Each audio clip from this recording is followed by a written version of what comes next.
Well, happy day to you. I am Jen Yates, the Generator. You're locked on to LRS102.com, the Walrus, and I'm so pumped. I'm always pumped to have guests in the studio. I have Maxwell. How are you doing, man? Man, I am fantastic. Cool. I'm so excited to have you in here. We've got a lot of history together, believe it or not. Oh, certainly. Yeah. And so much in common. I know. And a lot in common. Yeah, and your dad was on the show the first week I had it on. Oh, wow. Yeah. He, out of anyone, knew he actually brought in vinyl records that he recorded in this building. No kidding. Yeah. He blew me. I forget what the name of the band was. Incursion something. Yeah. Anyway, and he was telling me the history about, we broadcast live from the old Guild Theater building, which is at 816 East Broadway. And back in the day, it used to be like a mini palace. The ticket booth still stands out here in the front.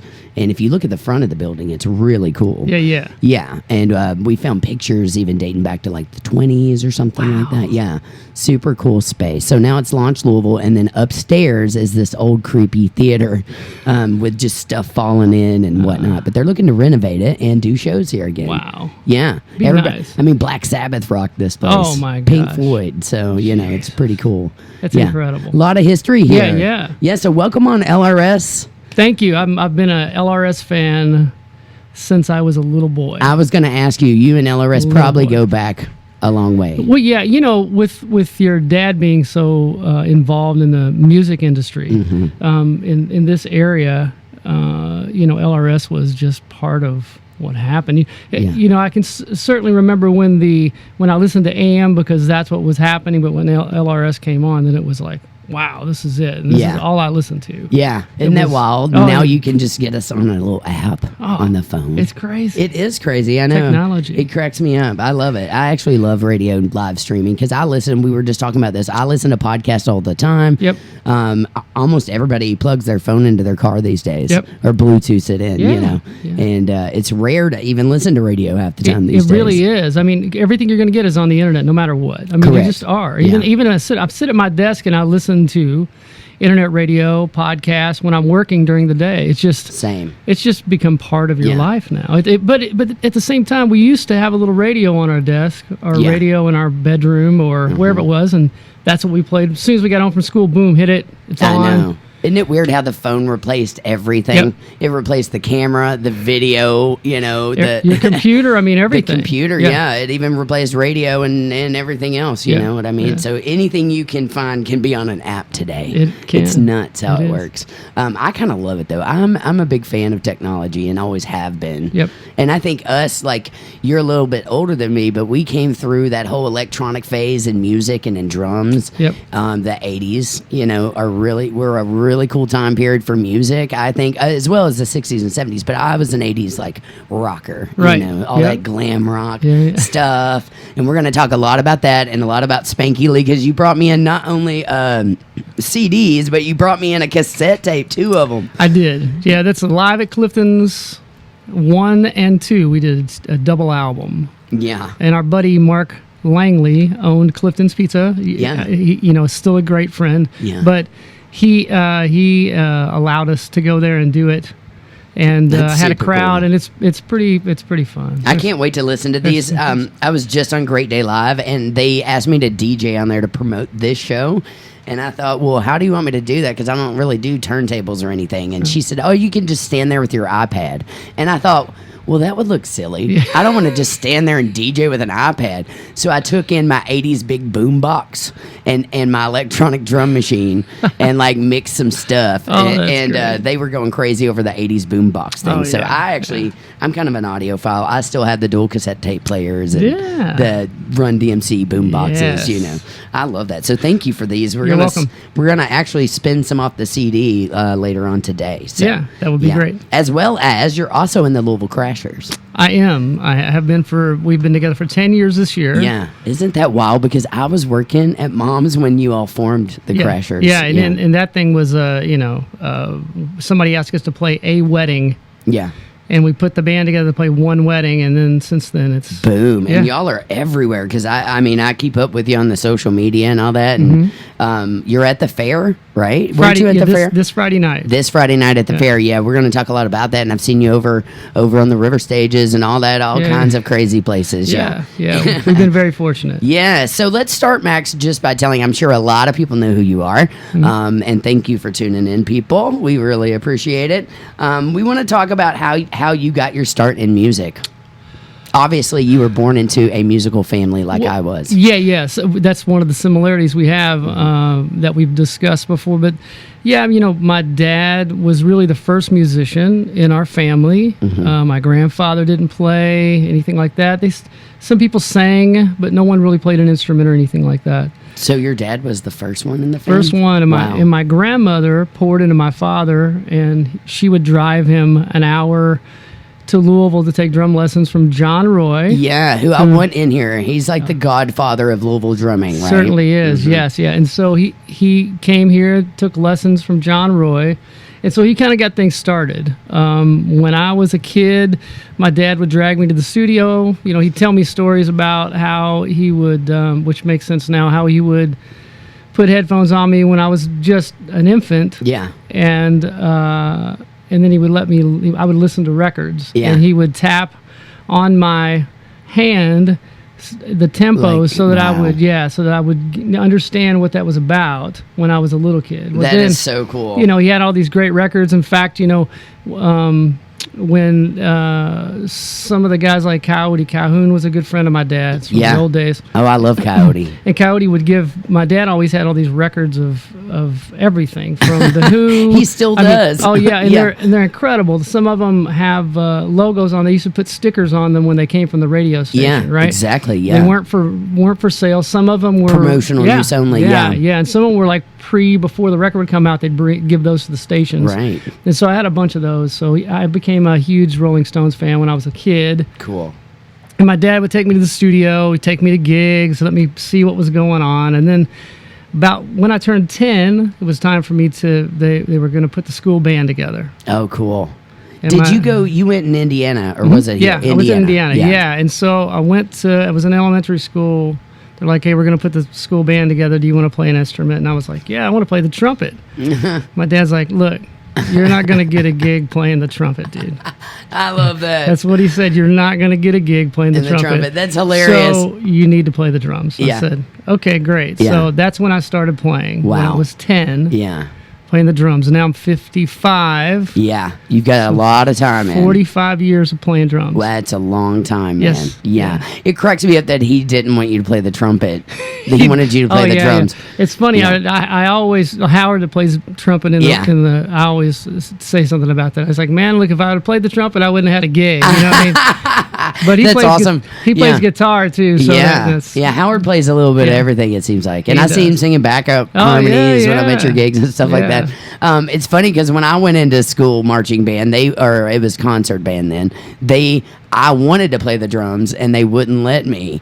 So I had to play clarinet. And I was so upset about it. My dad went down there and like told off the dude, and so it still didn't work. I had to play bass clarinet for a long time. And then it wasn't until about high school, almost like freshman year, he saw me playing a drum set by myself in the band room. Wow. And then he was like, man, maybe we'll put you on drum set in the pet band. Yeah. Which was like the basketball games. That was more fun anyway. It was way more fun. And then by freshman year, he let me be in charge of the pit. So I was in charge, playing like timpani and drum set and marimbas and things like that. Break drums off of cars, cool things. The interesting thing though is since you were playing clarinet, that enabled you to read exactly really well. Yeah. In fact, back then I used to get so mad at my professor. I was so mad at him, but something about that moment like made me determined to prove him wrong. Right. So then I would go home because we had a drum set. My dad had a drum set room next to my bedroom, right, with like a 12-piece kit or something. It was like you'll love it, 60 silver sparkle kit with the two 26-inch kicks. Wow. But he also had like an 18 in case he wanted like a jazz. You want to strip it down. Break it down. Yeah, it was. I'm pretty sure the same replica like not Mitch Mitchell. Ginger Baker had, and I think Mick Fleetwood had one at one point. You see a lot of those guys playing those old like big bass drums. Yeah. So anyway, he. I used to be so frustrated, but I would lock myself in that room after that fact and like practice nonstop, you know, because I was determined to. So because he said no, like I probably wouldn't have been near as good. Right, you know? right. Yeah. But I credit him for reading melody lines and understanding melodies now and things that I didn't understand, you know, back then. Yeah, and that, you know, I'm a big believer in this conversation. Music is a conversation between you and other people in the band. And so when you play in a different instrument like that, and something that has a melody to it, it's really, if you learn about that, it's like singing or anything else, you learn what that's about, then it's a lot easier for you to understand what someone else is doing with you. Correct. Guitar player, keyboard player, whatever instrument it is. Yeah. And it really enables you to listen and understand what's happening. And I think it's always fascinating too, say a band like Zeppelin, you know, I feel like Bonham would probably listen to the melody line of like the guitar, and then he would mimic it a lot of times rhythmically, somewhere randomly in the bars, you know what I mean? It always makes it more fascinating when you do understand melody lines. And I think it's also, with Bonham, is one of those things about his drums and the sound of his drums.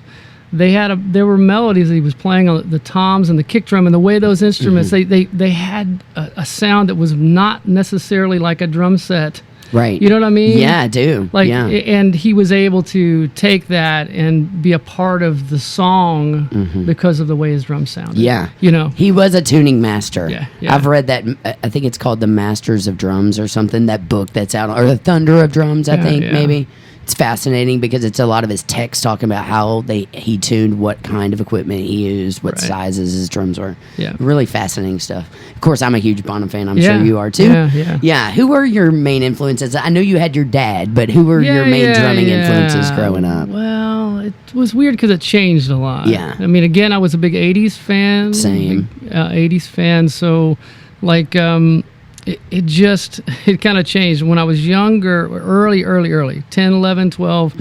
My dad had me listening to the Stones, Charlie Watts, Beatles, The Who, you know, that type of thing, where it was more of a simplistic, which is what I first started, you know, I started learning in that type of playing. Then when I got older, I started listening to more of Steve Smith from Journey, Neil Peart, all these cats, like masters. I started learning more about the instrument as playing licks more than just playing the pocket. Yeah, exactly. Because my dad was always a big, you know, it's like you need to learn how to play tempo, time, and the pocket. That's what it's about when you're playing the drummer. By the way, I have to say, and this made me so happy that Marvin came to one of my gigs the other night, She Castle. And saw me play with like Sherry Edwards and Kim at Cantwell and Robbie Bartlett. There was a big cool group, but anyway, he told me I had a great pocket. And I was like, man, that means a whole lot coming for you. I call him the Shuffle King, and I also call him the Hal Blaine of Louisville. He is.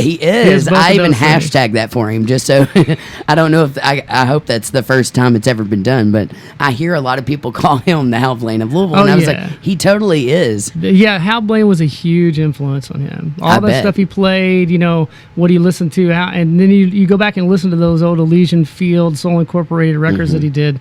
And his playing was very similar to that. You hear it and you're like, oh, wow. Elysian Field is the band that played in this building. Yeah. Elysian Field, And so his playing was very simplistic anyway and pocket oriented. You know what I mean? He saw those cats playing in Chicago that could play those shuffles. And he understood how that felt. I'm still trying to study his double shuffle, or the two-handed shuffle, you know what I'm saying? He is such a pro at that. And that's a really hard thing to play. It is, because you have to relax. You do. And as a drummer, a lot of times it's so hard to just relax and play that shuffle. And it's all about your hand technique. You know, drumming is so odd to me because you have to have all this energy, I feel like, to even be a drummer. Most drummers are pretty high energy just naturally.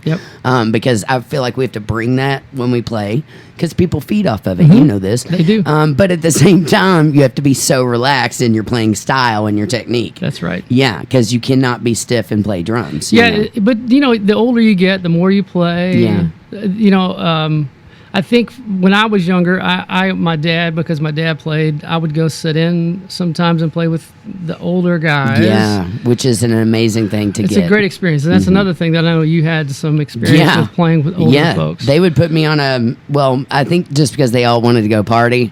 It would be like, steel guitar conventions. Right. Which I grew up in the land of Steve Wariner and Terry Wariner. Yeah. And their cousin Beckham owned the only music store anywhere around me in South Central Kentucky. And so we would frequent that all the time because my dad was always willing and dealing like yours, trading out equipment and stuff. And we'd go over there and they'd have these steel guitar conventions. He'd just put me on a drum stool, teach me a shuffle, basic shuffle, and then just be like, okay, do it as long as you can go. And then they would leave and go who knows where. Time, right. Yeah, and here I am just stuck playing a shuffle, being like, I can't stop. You know what I mean? I didn't know anything about music back then, hardly. My gosh. I was probably 11 or 12, I think, around that time. So, yeah. But yeah, and then of course Greg Martin and the Headhunters were the next county over. So by the time I was 15, I was playing opening for them. Right. Yeah, and I got to play with a lot of older guys. Yeah. It makes a huge difference. It does, and they knew what they were talking about, and they would teach me things. It's funny. One of the first songs I played as a band was Copperhead Road. Oh, really? Yeah, and it's got a lot of like cut time switches in it and stuff like that. So yeah, but of course, like Georgia Satellites was out. We were playing a lot of Leonard Skinner, all that southern rock. See, that was great stuff. Great pockets. Yeah, wonderful stuff to play with those folks. Yeah, exactly. I loved that experience. I feel like I always tell my students this too. I'm like, you do want to get with a band that's going to challenge you. Get with people who know a lot more than you do. Right. Because they're going to teach you more. Well, it's like anything else. It's like I'm an avid cyclist. I like riding a bicycle, and I learn more from riding with older guys, asking them questions, and understand how they do things because they've done it. They've done it for years. It's the same thing with us now. We're getting of an age now that we're able to hand that down to the young folks and say, hey, here's some things you need to look at. Yeah. Here's some great things you're doing, and here's some things you may want to stay away from. Right. Yeah. So I had a lot of that in my life, and because my dad was just like, go play gigs, play with these people. Go when 13, 14, we'll drive you and drop you off. That's so cool. And I was playing in bars when I was young. Before, same. I was like, there were older women giving me shots of whiskey, did not have a clue how young I was. It was the old days where you couldn't be in the bar unless you were playing, and then you had to sit in the kitchen or the back during the break or you go could outside. Actually do that back then. You could do that. They would let you sit in the kitchen or in the back and wait till the next set and then come back out and play. Isn't that wild? Yeah. Crazy. Can you imagine like your kid today at like age 12 doing that? No. Yeah. Oh man, kids today, I feel so sorry for me and Skinny J were talking about this earlier. They are just in a completely different world today. And musically, although I will say a lot of people dog the younger generation for their musical taste, but from my experience, because they have YouTube and the internet, they know 40s music and 50s music and 60s music, and kids blow my mind sometimes. I went in the other day and talked to a 10-year-old and I said, what's your favorite kind of music? And he was like, my two favorite bands are Led Zeppelin and Hall & Oates. And I was like, wow. That's wide. Wasn't expecting that one. Yeah, that's really wide. I know. It is very wide. It is interesting because there are a lot of folks that I have, a lot of young people that I've talked to that they do the same thing. One of my sons, he's the same way. He's like, I love this and I love this. And I'm like, that just blows my mind. He likes his 60s music, kind of pop 60s music. And I'm like, I don't understand it, but it's all out there. They can find it anywhere. Exactly. It's all out there. When we were growing up, we didn't have that. We were only exposed to what our parents were pretty much listening to or what we bought at a record store. That's right. Yeah. And I also have this theory about the music industry, and that's kind of what happened to it is I took a rock and roll history class in college that I loved. And I was already loving and playing rock and roll, but I was fascinated with the subject of it.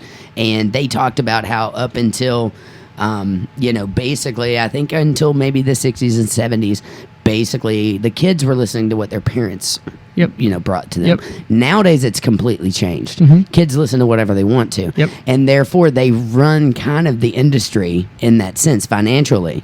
Because when's I can't tell you the last time I bought music. Right. Every now and then I'll buy a track off of iTunes or something like that.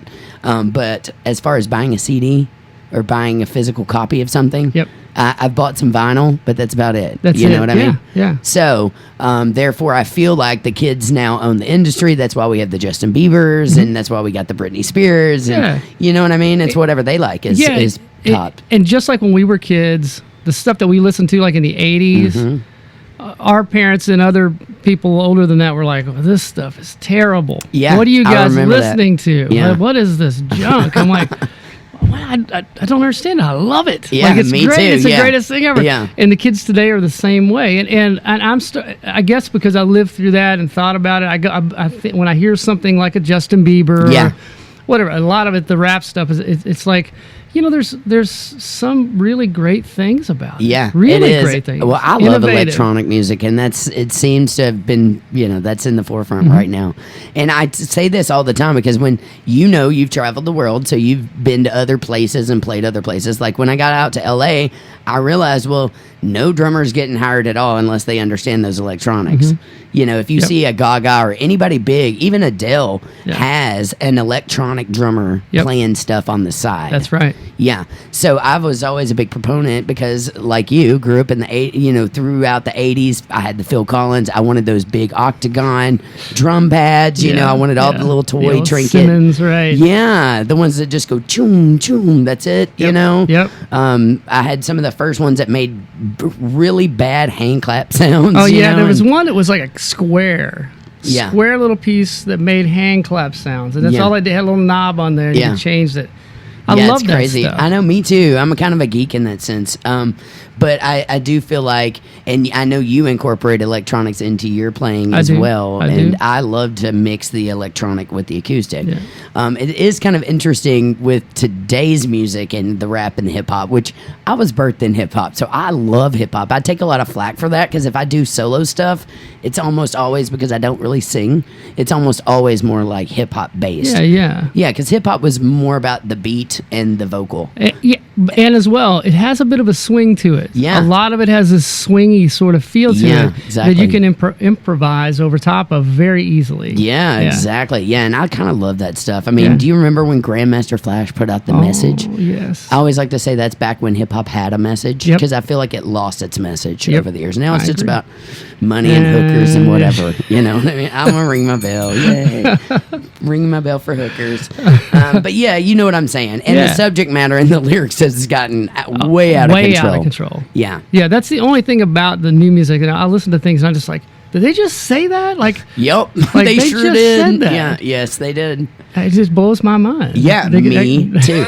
But at the same time, from an artistic look at it, and I'm all about art. I like to use my music for therapy, like my own solo stuff. I love to try to write solo stuff. Right. And I like to, in my lyrics, use it for my own closure for things I don't get closure for in my everyday life. That's right. So in art, and I use this analogy all the time, in art, we can put Earl in the trunk and drive him to the river and drop him off and kill him when we don't like what he's doing to our girl. Right. Can you imagine if Bob Marley had written, I shot the sheriff today? Right. You see what I'm saying? Oh, yeah. No. Yeah, in art, we can literally do anything we want. Guns N' Roses can kill a chick off and bury her in the backyard. That's right. In lyrics, you can literally say anything you want. Yep. Now, I like the artistic view of it, and I love the freedom of speech with lyrics. I do too. But it is slightly out of control in today's society. Well, but modern music. Yeah, everybody's. But again, with this phone that has everything on it, right? The younger kids are open to that. They have it in front of them. Yes. So they're taking it in already.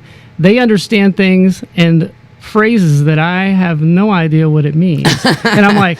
Is that a thing? I know. Every generation has their slang, I feel like. Yep. And especially with music, because music is always ahead of the forefront, almost always. Yep. I feel like every generation has its own slang. Like there are things that were back in the 70s, they were using terminology that their parents didn't understand. They were creating it. Correct. Yeah, they were creating that. Yes, and that's part of art. You know what I mean? Yep. I love music for that exact reason. Because, if it's like if somebody makes me mad and I want to kill them off in a song, I just kill them off in a song. You know what I mean? And then people in your personal life will be like, you can't do that. And I'm like, why can't you? The Dixie Chicks did. Yeah, they did. They did. They killed Earl off, man. And that's why I love it, but for good reason, obviously. But So, Max, let's talk about, you got your start. You wanted to play trumpet. I love that. Mm-hmm. And your dad said you never get a gig. Yep. I'm going to never let Marvin live that one down. Yeah, never. Do you still, make fun of him for that statement? Because he's played with some great trumpet players in the day. No, I don't really ever bring it up unless it's in one of these kind of conversations, which exactly. I've had a handful of these over the last few years where we talked about that or was part of something, like I was on a podcast. I'd talk about it, but I never really brought it up to him anymore. You know what I mean? Because it's just funny. And it's funny because he probably doesn't even remember. Until I remind him, he was like, "Oh, I don't even remember saying that. I don't know. I said that." I was like, you said that. I wouldn't remember something like that unless you said that. What did he encourage Mark to do? I'm curious. Did he encourage him to sing and play guitar? Okay, playing guitar. That was a big thing for him and I to be able to play together. It was a big important part of. Yes, and y'all still play together. Yes, all the time. Yeah. And we, we were lucky to live in the country like you. Mm-hmm. We had nothing to do all day. As soon as school was out, we were in the basement playing Kiss songs. Yeah, perfect. Man, one of the first songs I learned was Rock and Roll All Night by Kiss. Yeah. My parents are big fans of Kiss. Oh, wow. Yeah. My parents were like, what is this? That was one of those bands. They were like, what? Yeah. Well, they were kind of cheesy and they had a shtick, but genius in marketing and branding. Oh, it's incredible. Well, I think my dad was at the first show they did here, which was at Beggar's Banquet, which was downtown, big place, and they caught the ceiling on fire. Oh, wow. In the building. With the pyro stuff? Yeah, with the pyro stuff. On the first tour. That was the very first tour. Yeah, I saw them, I forget, maybe 5 years ago when they came through here with Motley Crue. Yeah. And it was so loud. It's at the Yum Center, and I don't know what was up with the sound, but I mean, it would almost run me out of the room. It was that loud. And I love loud rock and roll. Yeah. So the first time we got to see them, we saw them at the Dynasty Tour in the 80s. Yeah. And that was like right at the end of when that was going to come apart. They all had their individual albums out, and they were amazing. Yeah. I can't remember. Judas Priest opened up. Oh, cool. Which was incredible. Badass. They were amazing. Yeah. I love Judas Priest. Yeah. I do too. What's the dude's name? Rob Halford? Yeah, he is so cool. Unbelievable singer. Yeah. And who in the world says, let's make a heavy metal band and put a flute in it? Yeah. That's what always cracks me up about it. Because, I mean, when you listen, you love the flute. You know what I mean? Yeah. But so random to have a flute in a rock band. Yeah. Has that ever even been done again? I can't even think of another band. Maybe like a Pure Prairie League or something like that. Yeah. I don't know that there's a rock flute. Not super heavy like that. No. All right, y'all need to be paying attention out there, you metalheads. Get you a flute. By the way, speaking of flute, Lizzo, do you know who she is? Yeah. Yeah, she's one of my new faves. I was watching her at these Pride festivals years ago, and we actually had her at our Pride. No kidding. Many years ago, and people don't even know. Wow. Yeah, and I caught that, and then I went to see her. It was in Indianapolis this year. And I mean, you could not even. I thought I was going to be trampled because it was like a Bonnaroo type thing. Yeah. And there were so many people in to watch her. But her shtick is that, one, she's a big old girl who does not care to show her stuff. Right. But two, she's a master flute player. So every now and then she'll be like doing her stick and then turn around and all of a sudden she's got this flute and she plays this crazy solo. Ripping it out. That was that's kind of her shtick. That's interesting. Yeah, right? I didn't become a big fan till 6 or 8 months ago. Somebody turned me on to it. I'm like, this is unbelievable. Like her voice, unbelievable. I love her voice, yeah. She's supposedly good friends with Janelle Monáe, who helped her kind of get... That makes sense. Yeah. You can kind of see that, right? Yeah, you can hear it. You can hear that. Because, I mean, talking about someone who has chops, crazy chops. Yeah. Yeah. Yeah, no kidding. You talking about Jyneration? Yeah, and I love her style and her fashion stuff. She's always... I think Prince had a lot to do with helping her in her early years. And you can kind of hear it. I think they did some tracks together, if I'm not mistaken. Interesting. I'm talking about Janelle Monáe. Yeah. Which you could kind of see. I could kind of see a little Prince in her. Yeah, so that's awesome. But anyway, do you have any other new favorite artists? Because it's music today is so weird, isn't it? Compared to when we were growing up. Yeah, it's strange. Like we learn a lot of material with the band, and so I don't listen to a lot of extra stuff. Same, and quite frankly, I'm listening. If I'm listening to anything, a lot of times it's coming from my kid's bedroom, or it's when I'm at the gym because I work out with a bunch of young people, and so they listen to all this other stuff that I've never even heard of, and rap stuff that I've never heard of. I'm like, holy moly, there's so much good stuff out there. I don't have any new artists that's like I'm just blowing you flipping out about right now. Same. I use I look at Apple Music every week to see what's new that's coming out, and I listen to everything that I want to listen to every single record, a little bit of each piece of it to see if there's. And a lot of times, it really depends on the person's voice now more than anything for me. Yeah, is if someone's a great singer. Yeah, and that's really what gets me. And, and with like EDM stuff. I really like a lot of EDM stuff. I love EDM too because I'm a club kid. Yeah, so I mean, you know. That stuff. If I'm sitting in my office, a lot of times I like listening to it because they change the feel of emotionally of the song while you're going through it, and it blows your mind. It's kind of like watching a movie or something, and that's what I like about the EDM stuff. It's really good. Me too. I love that electronic dance music. And what cracks me up is there's so many styles of electronic now. Oh, kids teach me all kinds of stuff. They're like, "Do you know about Moombatron?" And I'm like, "What's Moombatron?" And it's like a certain style of electronic. Like you have trance and house and drum and bass, and now we've got dubstep and trap. Is huge. Trap. You know what I mean? Yeah. And I always do geek out as much as me. I'm always like, oh, there's a Rihanna song. I like that beat. That's interesting. Wonder what they made that with. And then you'll Google it, and it'll be like some app on the iPhone. Yeah. And I'm like, wow, that's crazy. Because when it's digital, it's all the same sounds. You cannot, replicate anything other than that. So now we can buy drum machines that, we can click and go, I want to hear the Lynn sounds from the 80s. The old days, the 808s or the 909s. And they still use those all the time. I've been on this quest of electronic drums to try to find a unit that will do everything that I want it to do. Yeah. And I'm just starting to get that lined up properly because I love having electronic options. Me too. With my acoustic drums. And I can remember there have been years and years that I didn't even mess with that. Yeah. But over the last 3 or 4 or 5 years, I've really started to do more with it and understand a little more how it works with my kit. I'm even triggering some of the drums, which I hadn't done, since the 80s. Yeah, I know. But all those Lindrum sounds, all that cool stuff that they're using now, bringing out on these songs that have that kind of feel to them, those dry kick drums that you haven't heard since the 80s. All that stuff is out there, and you can get it, and use it on your kit. Yeah, I know you did a lot of harder rock stuff too in your day, because you've done a lot of different styles as well. Yeah. Rock music has been the core of everything.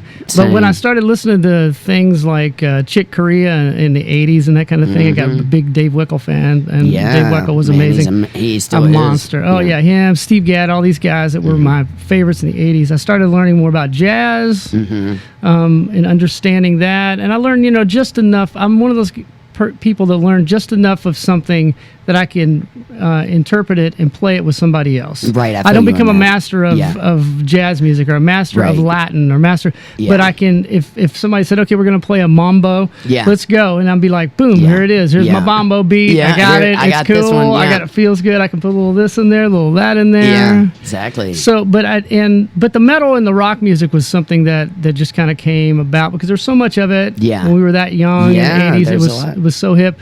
And playing double bass and doing that whole scene was something that I loved to do in the 80s. So I did a lot of that through that period of time. I did a lot of recording with people. Mostly you've it's done like a ton of recordings. Yeah, a lot of session where I just go in and play a song or 2 songs or 3 songs on somebody's record. A lot of these local artists from this region all over the place for a long, long, long time. And then that kind of stuff kind of started to drop a little bit. You know what I mean? Like singer-songwriters were using their band, which was great. Right. You know what I mean? They were using the session guys. And so that was great. And that, was able to play with some people that I was in the band with, like Steve Ferguson. I never got to meet Steve Ferguson, but I wish I had of. Yeah. Is it Jim Rosen too? He was another Rosen. Jim Rosen. He's another one that I wish I'd have gotten to meet. I've heard, because I came here in '99, so I was kind of like late to the game getting here and wasn't from here, so I kind of had to weed my way through to figure out who was who and what was what.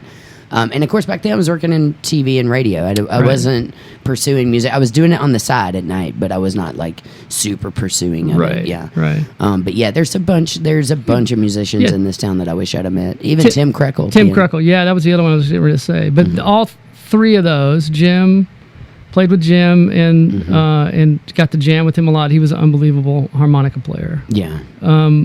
But Steve Ferguson was a guy who he taught me so much about playing rhythms and playing rhythms against rhythms.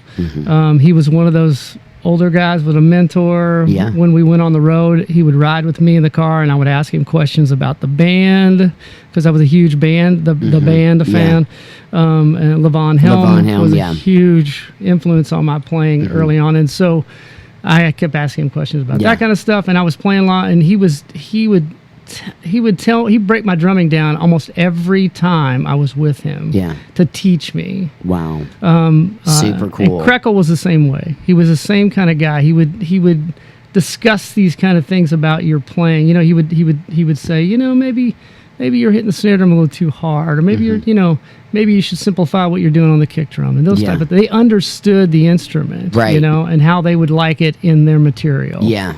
It wasn't just like just play the drum. No, it's not that. They understood how they wanted something to feel. Yeah. Tim Krekel I was introduced to. I never met him, but Mike Webb, do you know him? Yep. Is from my hometown. Now he was like 10 years older than me. So we never crossed paths in Adair County. Where we did meet was on stage playing with Bobby Keys in Nashville. Wow. Which was weird, right? Yeah. We were just at a rehearsal, and I knew everybody but the keyboard player. And we were rehearsing our set for that night with Bobby, and then eventually we took a break, and he turns around to me and he says, "Where are you from, kid?" And I was like, "South Central Kentucky." And he said, "That's where I'm from." And he said, "What county?" And I said, "Adair." And he goes, "That's where I'm from." Wow. And he was like, "What's your name?" And then he goes, "Your dad is a drummer, right?" And I said, "Yes." And he goes, "Your dad is the first guy I ever saw drum. I used to follow him around when I was a kid." Wow. And I was like, "That's crazy." So we met there, and then come to find out he was producing Tim Krekel's last record. Oh, wow. The one where he passed away on. So, and then I ended up going and meeting his son. Yeah. It was at the Rudd. They finally released that record. It was on FPK and all this stuff. So that's how I met Mike Webb. How random. Wow. Right, I met him in Nashville, not anywhere near Adair. Yeah. So that's how I got turned on to Tim Krekel too. Yeah. He was fun. Yeah. Great guy, great songwriter. Yeah, a lot of people probably don't know, but he was part of Jimmy Buffett's band, the Coral Reefers. Yep. And I think he wrote a lot of his hits. He did. Yeah, that's amazing. Yeah. Louisville has so many, like, it's just mind-blowing to me. Even back to Wilson Pickett, you know, who is from Louisville. Yep. We've got so many great musicians here. We do. Yes. It's great incredible songwriters. Absolutely. Like, really incredible songwriters. And what is also awesome is different styles. So if you want to go hear jazz one night, you can go somewhere. Yep. If you want to hear blues, you go down to Stevie Ray's. If you want to hear rock and roll, I just went up here to the Highlands is my jam, obviously. Yeah. And I went to Tap Room one night, and there was like hundreds of metalhead kids, and some of the best metal bands in town were there. Really? Oh my gosh, on wireless packs up on the bar, running around like, you know, it was like that cookie cutter stuff. And there were it was slamming, like on a Tuesday night, you know what I mean? So yeah, it was crazy because I walked out across the street from a different venue that was more like the EDM club stuff. It was real relaxed and groovy.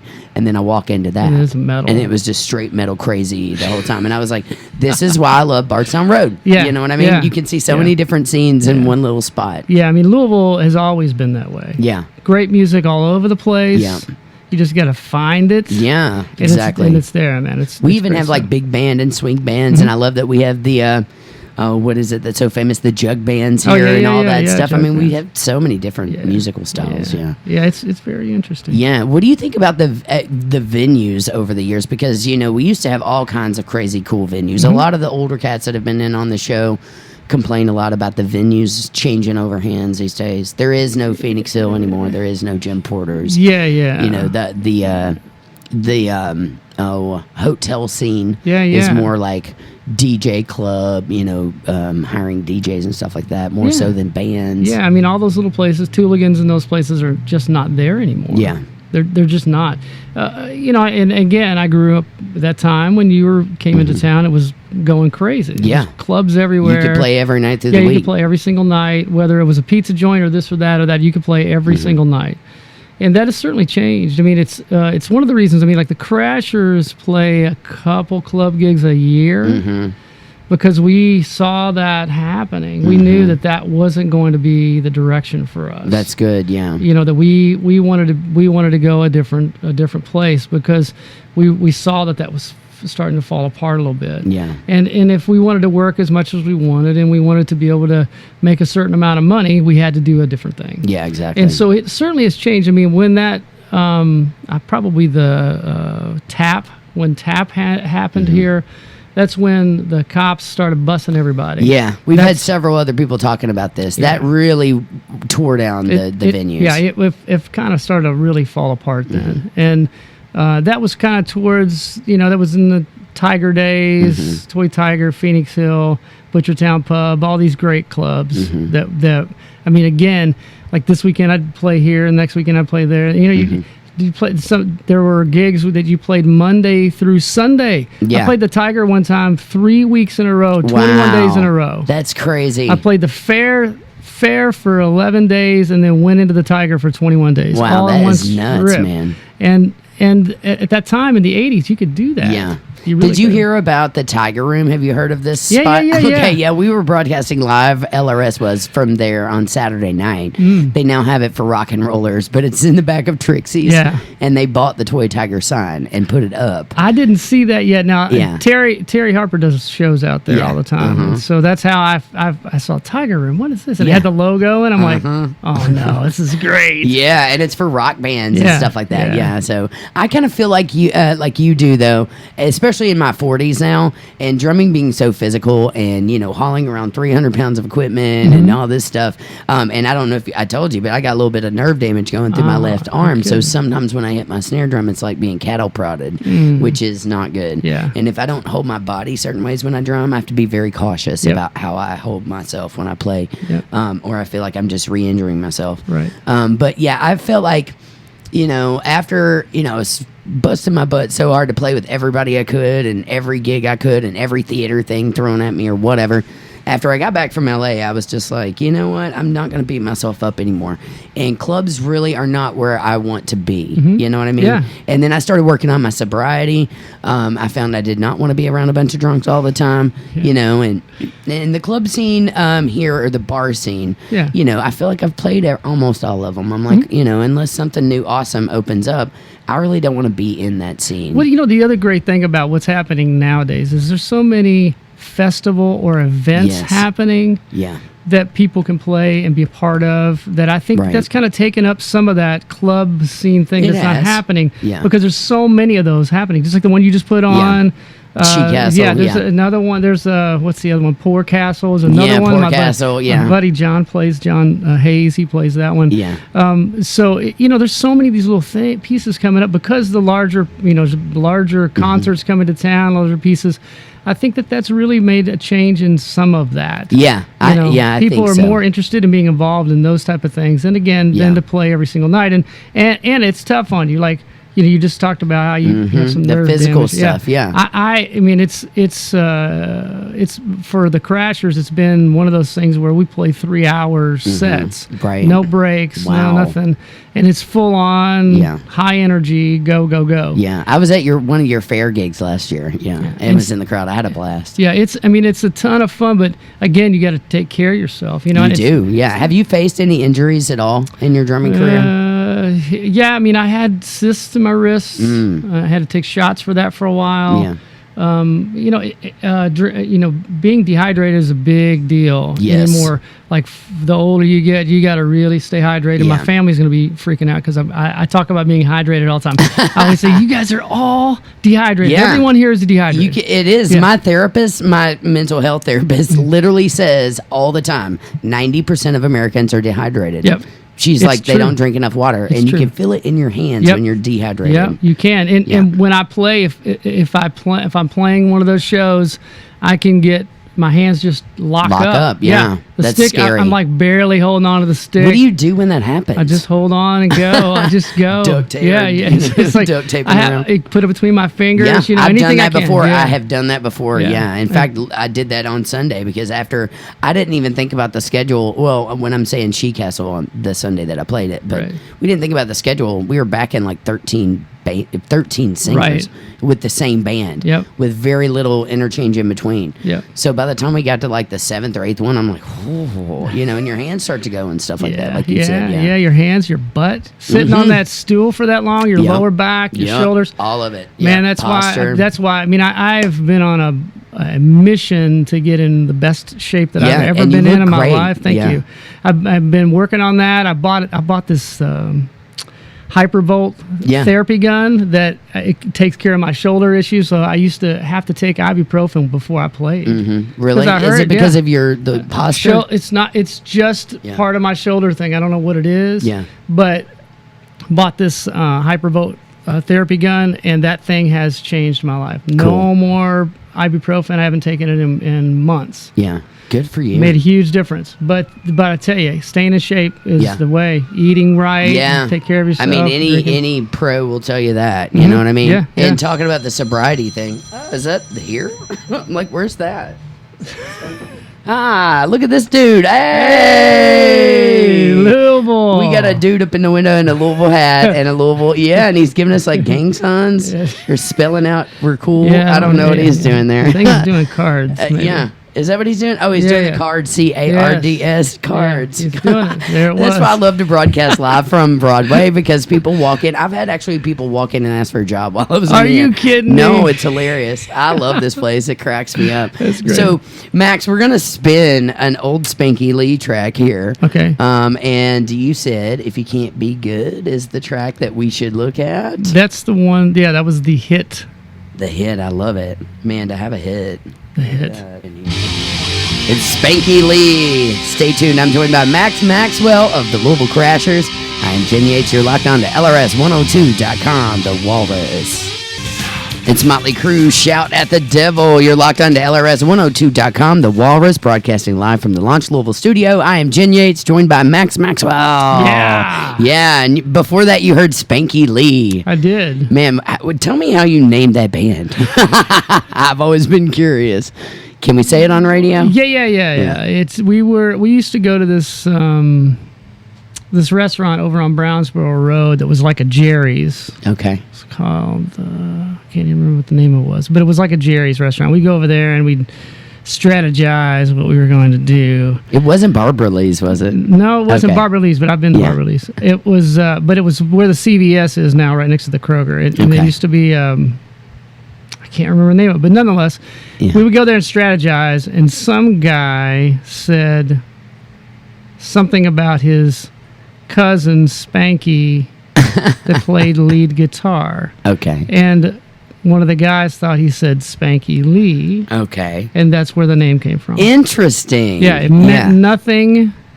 Yeah. Chuck, the guitar player, came up with a little man that was Spanky Lee, had long hair, kind of looked like Chuck. Right. And that was the kind of the logo of the band, and that was it. That was it. How old were you when you were in that band? That was after I played with Caribou. I was 19. We started in that band. I was about 19, I guess. Yeah, you've pretty much played with everybody, it seems like, at this point. Yeah, again. I mean, before you were 19, you got to play with Caribou. That's pretty awesome. That was a great gig. And the funny thing is, the drum set that I'm playing right now in the Crashers is the original kit that I bought when I was 19, playing with Caribou. I bought a brand new Yamaha kit. Yeah. I gave it to a buddy about 10 or 15 years ago because he wanted to play. He wanted to learn how to play. So I said, just take them, go. They were painted purple then. I had like lavender color. Yeah. They were awesome.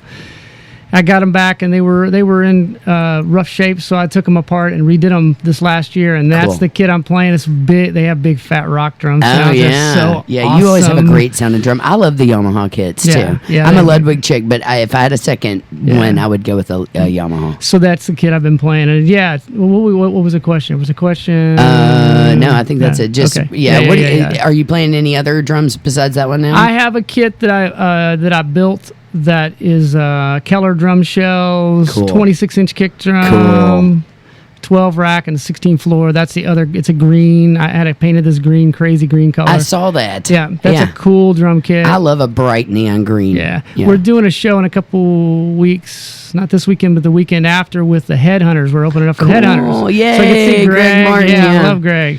And so we're opening up for them out in Crawford County. Cool, man. During the daytime. And I'm going to use that green kit because my other kit will be at another gig that night that we're playing. Yeah.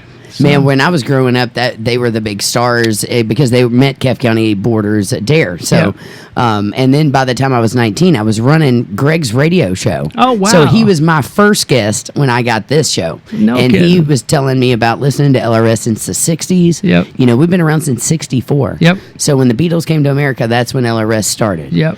But yeah, Greg has always been like a father figure to me, you know, and I've gotten to play with him in jams and stuff along the way. Yeah, I've been able to play with him too in some jams. Yeah, he's awesome. Yeah, great player. He knows exactly how to hold on to a note for the right amount of time. Yes, He's got a great feel. Yeah, and his knowledge of music and blues and just all these artists. He's just he's like your dad. He's a walking encyclopedia of musicians and music. Yeah, he is. He really is. Yeah. And you young people who may be listening to this, or people that have kids that have them hang out with these cats. Take them up to mom's and hang out with my dad and let him tell them all these crazy stories. Oh, yeah. They're great. You'll get something from it, I promise. Absolutely. A nugget. I always like to say that, you know, when Marvin came back to Mom's, I was like, that was one of the coolest things ever because I got to go in there Monday through Friday, and he'd be there like 3 days a week or something. And just getting to sit with him and talk to him on a daily about drums was mind-blowing. He'd always be like, hey, you ought to try this left-handed paradiddle thing with this something. You know, he's just always telling me something cool. So I always steal licks from him and things like that, as well as you. I love to watch you play and all that. I love just to sit around a music store and shoot it with everybody. You know what I mean? Yeah, because all the cool guys come in there. They do. You know, I remember Wayne Young used to come in there all the time. There was just all the cool cats around town would always come in there and just hang out, and that's how I met half of the musician community here. Was working there. So yeah, it's a big deal. Yeah, you gotta love that, man. So what are you all doing now? Tell me, you got a gig this Friday at the Kentucky State Fair with the Louisville Crashers. Yeah, we're playing Friday at the State Fair, and then we're playing a festival in Greencastle. We're headlining Saturday night, and then next weekend.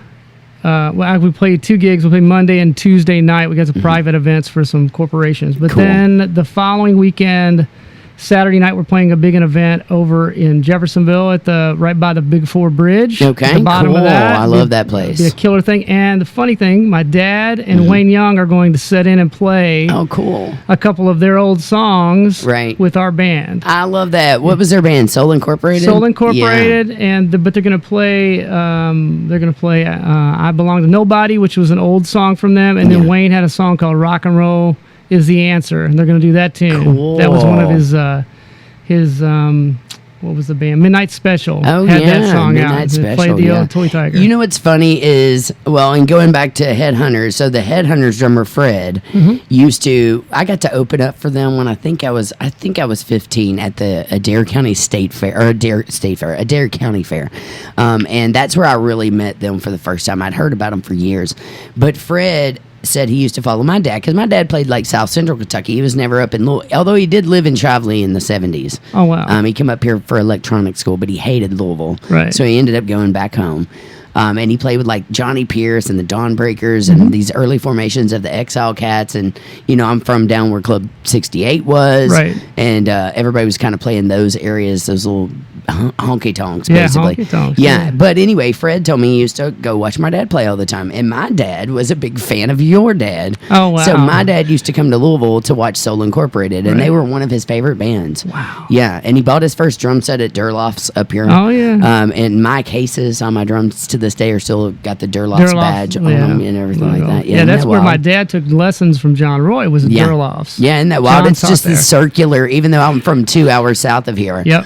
My dad was a big fan of your dad. Yeah, and it seems like maybe your dad played either their prom or something along those lines, you know. Isn't that weird? It is weird. It is weird. But he said that he remembers them having like more, I think it was Marshall half stacks or it was some kind of, he was just like the sound rig. They played acoustic amplifiers, and they were big, giant amps.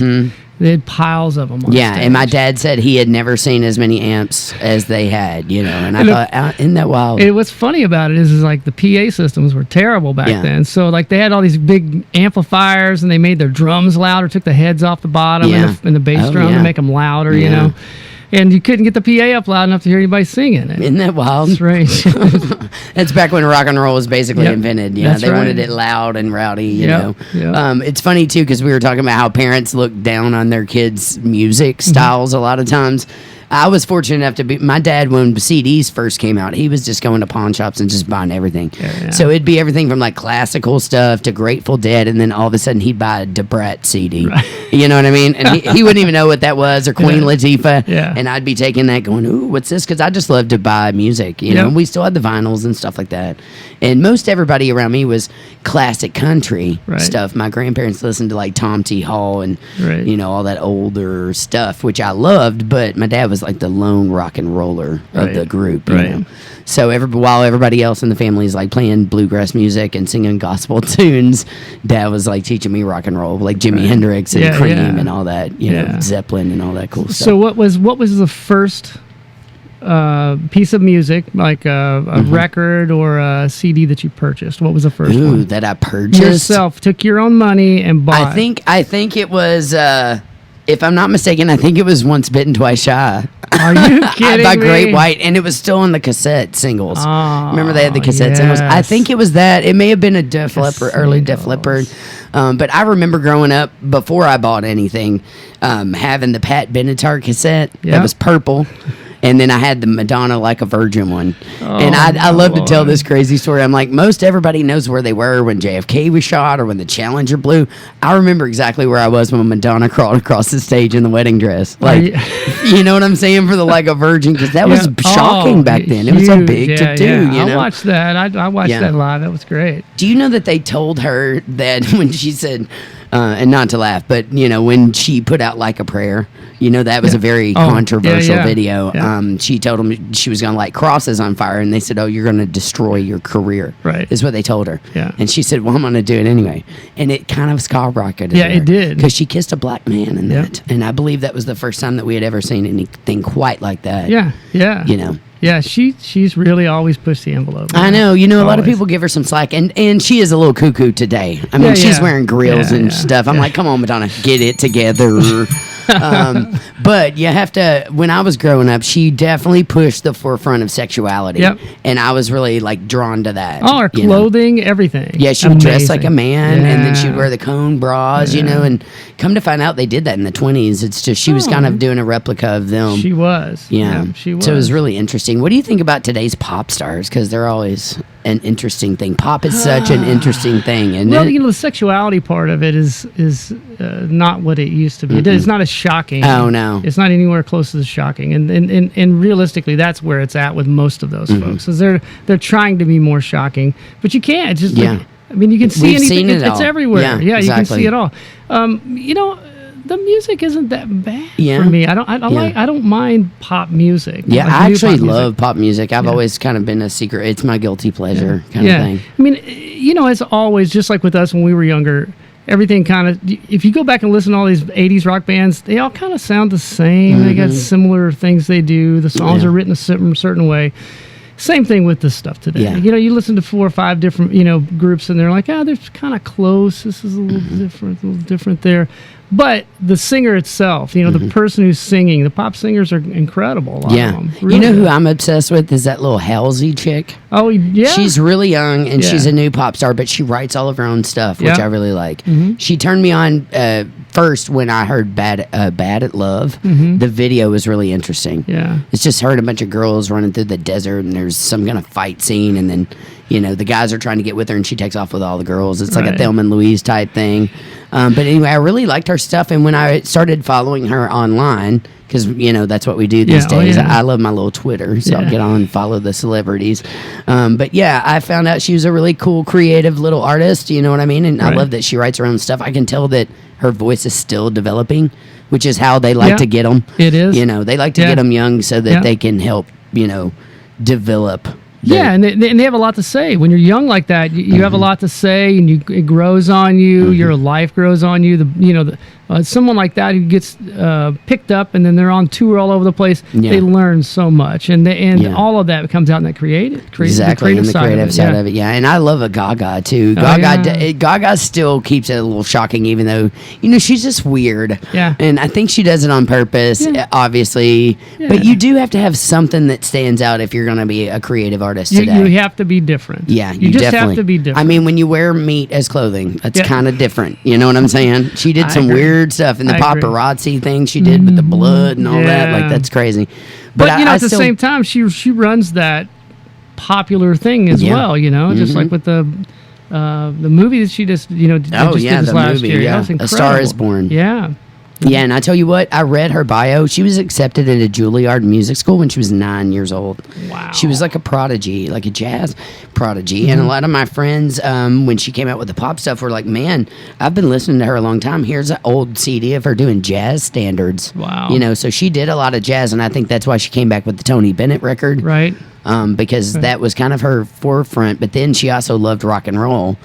Well, if you hear her play acoustically, I think I just saw a thing she did on Stern this last year. I love Howard sing. And she just was playing piano and singing. And the way she plays is not like a pop pianist. It's more classically trained. It's got this classical, jazzy sort of feel, the intervals and how she breaks those notes and puts that together, and rhythmically how she sings and plays together is incredible.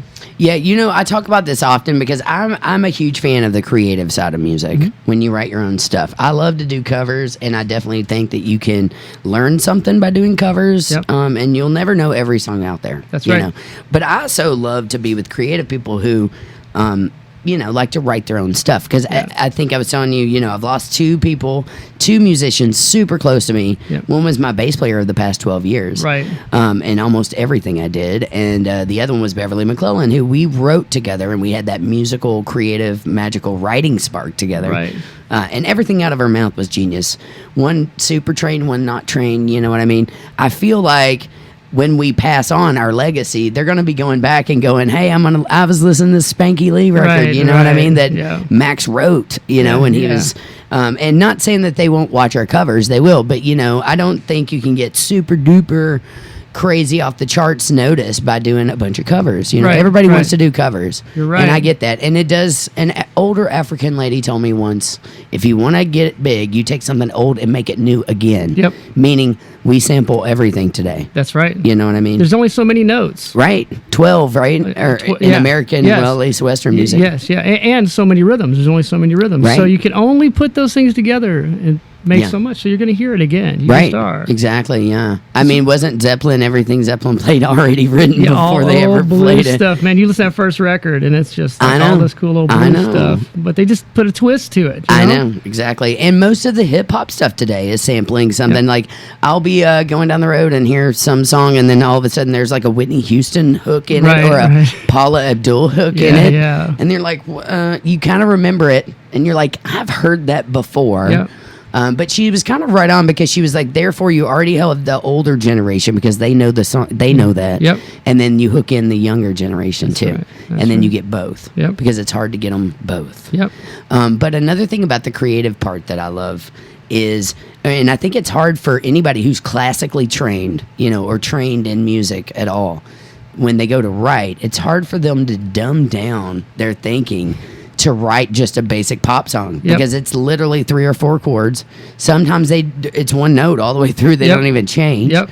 And it's so simplistic these days that I think it's hard for really like in-depth musicians who are super great at their instrument to dumb down their thinking in some way to write just a pop song. Yeah, I would agree with that. I mean, the thing about a creative side for me is when you get people together in a room and they're creating something together. Yes, I love that too. Because you have, everybody is different. Everybody's listened to different material. They're fans of different types of music. Yeah. Even if they're playing the same kind of music, they all have these influences. And that to me is the best part of a creative side of a group of people. Yeah. And it's almost like, if you heard, they always say, take from your influences and put it in your music. Don't try to mimic somebody else. Right. I think that's the key in music. It's like, don't mimic, even for us as drummers, don't mimic Bonham all the time, but to pull from influences from him. Yeah. Take your style, make it your own, and then kind of piece some of that stuff in there. Everybody learned to play that instrument listening to something else. Yeah. That's a good point. Unless it was from the very beginning where all you did was look at music, there was nothing you could listen to. Right. But since there's been modern recording of something, we've learned how to play music by listening to other things, and we're influenced by other pieces. Yeah. And when you sit down, just like you did when you were playing, you played along with Led Zeppelin records. Yeah, Frankenstein, man. That was my jam. Stack the records up and let them play one, play the next one. Here's a Foreigner record. Here's this, here's that. And that's how you learn how to play. All those different rhythms, all those different pieces. I would play for hours, and then I'd flip the records back over the other way and play the other side. Yeah, and I bet you had a broad array, too. Yeah, Bob Seger, man, huge influence. Bob I met Bob when I was working in Nashville on a record. Cool. And I met him there, and we talked, and I said, I just have to tell you that, like, you influenced my playing so much because of your songwriting. Yeah. And the way the drums were played on your songs. It just, Night Moves record was just mind-blowing. It was simplistic playing, but it was for the song. I think is it Hollywood Nights that has the crazy drum part to it. And Kathmandu. Yeah. Man, I loved, of course, I grew up playing a lot of Bob Seger. My family was huge Bob Seger fans. Right. I don't think you could ever get away in a cover band without like Main Street or Night Moves or one of those. Accompany Me was always a big one, it seemed like. Yeah. Who else did you love back then? Because, I mean, there's so many greats. John Cougar Mellencamp, man. Because Kenny Aronoff was a big influence, too. Same, yeah. Great Dude, drummer. he plays with everybody. Yeah. Literally everybody. He does. He really turned himself into the guy. He is the guy, He plays with everybody. Yeah. I mean, any kind of music, you see him with John Fogerty and just everybody. Yeah. Back then, it was, again, I was a big Journey fan. I love the singing part. My dad told me that since I made the decision to play drums after the trumpet situation, he told me, look, you're going to have to sing. You'll make twice as much money if you sing and play drums. I'm like, okay, great. So I had to learn how to sing and play. Yeah. So that was a big part of that. So Journey, Foreigner, I was a big Foreigner fan. And in fact, who drummed for Foreigner? Because didn't they have several drummers? Well, they had Ansley Dunbar was originally did the first record, but then they've had 4 or 5 other different people. In fact, Jason Bonham's played with them. I was going to say Jason Bonham. And also, do you know Sydney from the Juice Box Heroes? Yeah. She was in here a couple days ago, and I asked her, I was like, did you all get your name from the Foreigner track? Because it's such a great name. Oh, yeah, it is. Yeah, what a great pun. That song is amazing. I agree, yeah. One of my favorites. Mine, too. I'm with you on that because I've taught it a few times, and it's got some really awesome parts in it, drumming-wise. All that stuff, we play a lot of Foreigner stuff in this band, and the drum parts are incredible. In fact, on the Sunday night of Labor Day, we're playing at the Water Tower. Cool. And we're playing Johnny Edwards, who sang with Foreigner. Wow. So to come up and do 4 or 5 Foreigner tunes. Super cool. And then John Elefante, who is a singer for Kansas, is also going to play. We're going to play 4 Kansas songs with him. Kick ass, man. Yes. Ding, ding, ding. Yeah, it should be a real good one. Yeah, that sounds awesome. Remind people of the date again. It's the 31st. Okay. It's a Sunday before Labor Day. Man, I need to check that out. At the Water Tower. The Water Tower. By the way, Max, you will love this. There is a documentary coming out in September right around my birthday, and they feature me in it. And Todd Schuckerman from Styx is in it. There's just some great names. All the guys that started Drumeo are in there. But basically, it's on women drum set players, and it's a whole 2-hour feature film coming to theaters talking about discrimination and gender differences with drummers and whatnot. And there's all these little famous guy drummers in there talking about, what if they have found that there are any differences with genders playing drums and stuff like that. Yeah. So they contacted me after the book and wanted to know if they could follow me around. And I let them just kind of follow me around, ask me all kinds of questions. Wow. Yeah. Well, congratulations. I thought you would really love that. I know, Yeah. because I'm a huge Todd Schuckerman fan. So when I found out he was in it and had this big feature, I was like, holy crap, this might be bigger than what I think it might be. He's incredible. Yeah, he really is. Really good player. Yeah. And let's talk about him just a minute, because I know he's a traditional grip guy. Yeah. What do you think about the differences between traditional and grip? Do you play traditional and grip? I play both. Yeah. Me too. And was taught to play traditional originally, not by my dad, but by John Roy and some of the guys. Some of those other Godfather. cats. Yeah, and my band teacher, Ed Ballinger, he really was a big fan of that. Yeah. And I think there's benefits in both.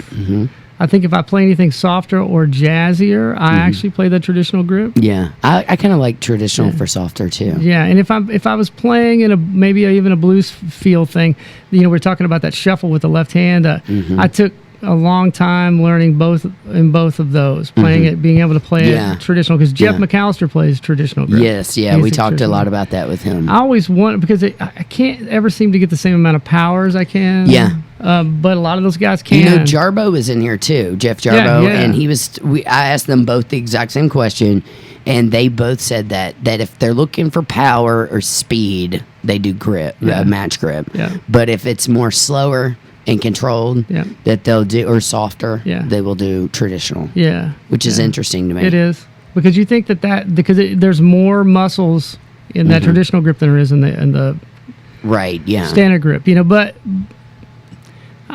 most of the time I'm playing with the stick. Yeah, I know. I feel you. McAllister was talking about grips I'd never even heard of. Oh, yeah, German and French grips. And German and French, we talked about traditional, but he named off a couple that I was like, I don't want to sound dumb, but I'm going to have to go Google those. Yeah. Yeah, no, he's cool, though. He had some great stories about touring with Hank Jr. Hank Jr. and Leonard Skinner. Yeah. You've traveled all over, too, playing pretty much, right? Yeah. I mean, I lived in Los Angeles, played the Whiskey A Go-Go and the Gazzarri's and all those places. It was, in the middle of that 80s thing, hung out with the guys in Warrant a lot. Yeah. So it... Warrant. Wow, I haven't heard. What was their big hit? It was 18 Cherry and Pie. Cherry Pie, that's right, Cherry Pie. I hear that guy went crazy over that song. He did. I think he ended up dying. Can you imagine? The singer died. Yeah, I think he did. Yeah. Fairly recent, probably within the past 10 years. Yeah. Can you imagine being a one-hit wonder? No. I mean, I would love it. I'm not going to lie. Who wouldn't love it? But at the same time, gosh, every gig you go to, you have to play that one song. You know what I mean? And I could see where it probably would drive you crazy. It could. I mean, there's certain songs that we play every time, and I'm like, gosh, I've played this song with this band and that band and this band. What's a song that you just never want to play again if you had your choice? That's a good question. Yeah, no. Brown Eyed Girl is one of those songs. Yep. that we still play all the time. We played all the time, and I just like, man, if I that's the one, because I played it with Nervous Melvin and Caribou played it. And all right. There are certain standards that just in every band. By the way, Dawn Richardson, the drummer of Four Non Blondes, was on the show too. Yeah. I met her when I was out in L.A. and I was telling her that what up track or what's going on. Yeah. I said I feel like that's the new standard. I mean, it's been the new standard since it came out. Yep. Because when every female band I'm ever in, we always get requests for that one. Oh, yeah. Everybody wants to hear it. It's like a simple 3-chord thing, and it's just, and everybody wants to sing it loud with you. And I said, I feel like it's the new standard. And she was talking about what an honor it was to play on something like that, Yeah. I think we're talking about the girls playing drums. Anymore there's no difference. They're everywhere now. There was a time period, even in the 80s, when I would go see a girl drummer. Yeah. And I don't know if it was because of the influence of what was going on, and they, but it's just different now than it was. And I think it's because people are accepting of it much more. And exactly. It doesn't matter. Yeah. Like, I don't care. I know. I mean, it doesn't matter. Shoot, when I look at Sheila E., I'm like, holy crap, dude. Monster. You know what I mean? And there's some of these young girl drummers that are mind. I know. Have you seen the Girlwood group? No, I've not. They're somebody like else selling out headliners. Yeah, somebody. They're a 2-piece, and it's just a drummer and a guitarist. Oh wow! And they write all kinds of crazy songs. We've got a lot of their stuff in here, but that chick drummer is awesome. You should check her out. Yeah. I don't even know her name, but I want to meet her. Yeah. And of course, we had Hannah Welton from Louisville here. Yeah. We've got some awesome female drummers around this area. Hannah's incredible. I saw her play with Prince, and she was. Didn't she do a clinic at Mom's or something? She did a couple of them. Yeah, a couple of them. What a really nice person. Yeah. Very Super nice Christian chick. And look at that. Got some teeth. Somebody gave us some grill up in the window. That was awesome. Yeah, I see the craziest things down here. I swear. Bet you do. Yeah. No, but talking about female drummers, when I was growing up, I didn't really have a lot of influences other than Sheila E. I knew Karen Carpenter played drums, and she studied kind of under Hal Blaine. Yep. My dad was a huge fan of hers. In fact, he still says that she's his favorite singer of all time. Oh yeah, I can see that. Yeah, but then later on, when Lenny Kravitz broke, then Cindy Blackman Santana kind of started coming to the forefront. Yep. And then throughout the years when I was in LA, LA, I got to meet Debbie Peterson, the drummer of the Bangles, that Right. helped start it with her sister. Yeah. And just all kinds of really cool. Again, Don Richardson's another great one. Allison Miller, awesome jazz drummer up in New York City. Man, there's just so many these days. Oh, there's tons and tons and tons. And again, it anymore doesn't matter. Yeah, it doesn't. It really and I think doesn't. that's kind of what the film is going to say. That's the filmmakers in Canada, they followed drummers. They went to NAMM, interviewed all kinds of famous drummers out there. Right. They've toured the country, looking for other people. I don't know how they found me. I'm like, there's only 2 of us from Kentucky in there, I think. Really? Me and Elizabeth Barkman, who is over in Lexington, is on there too. I think maybe just, I don't know, social media is what I'm guessing. Yeah, more than likely. Yeah, More but they than thought likely. it was fascinating about me teaching kids. Yep. And I had told them I had worked with autistic kids and all these other types of kids, and I've seen, and thank you. You're the reason I did that. You were we didn't even say this. You were the first guy to hire me when I left radio to pursue music. Yeah, because I was working in political news, and it just was not my thing. I was working beside McConnell's people and Northup, and this was the Bush Junior years, and I just was in radio for the music, and it was just compromised everything I stood for. So I saw an ad in the Leo, and it said Mom's Music was looking for a drum instructor. Right. And I put in, and I love this story. I don't know if you remember this story, but I put in, and it was 2 girl drummers that you were going to hire. And you hired the other one first. And you called me and said, oh, sorry, didn't get the job. And I was all crushed.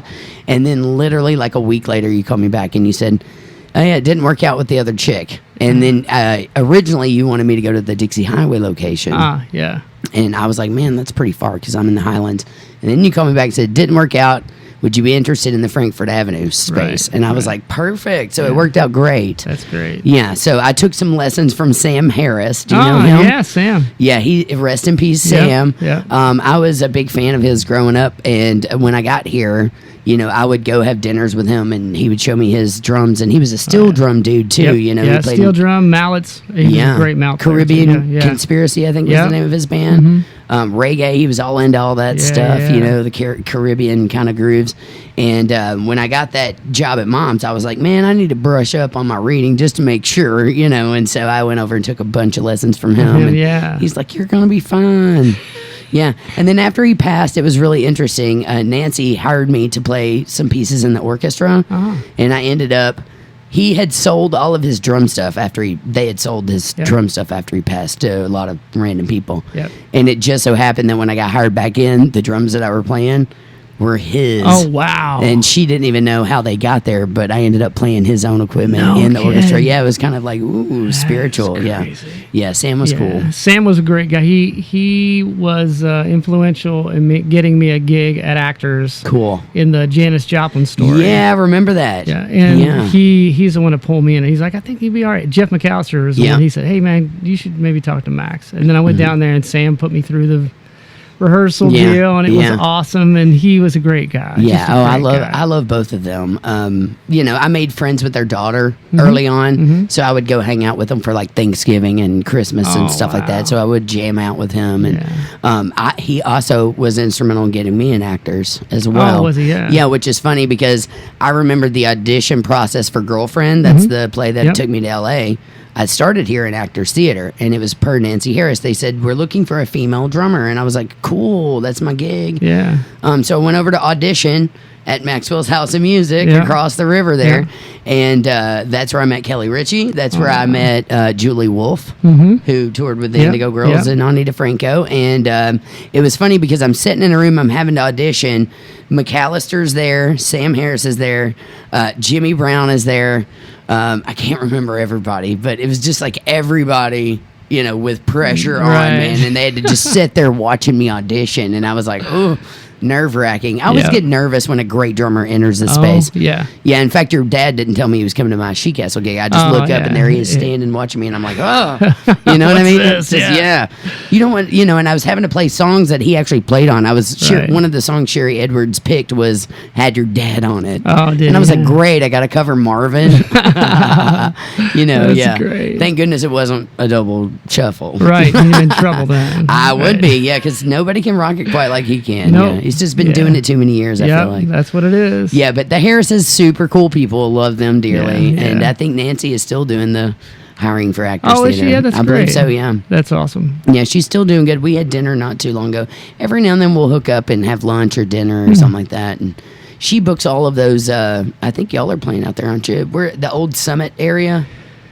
What's that called now? I can't remember. The crossings. Oh, yeah, something crossing.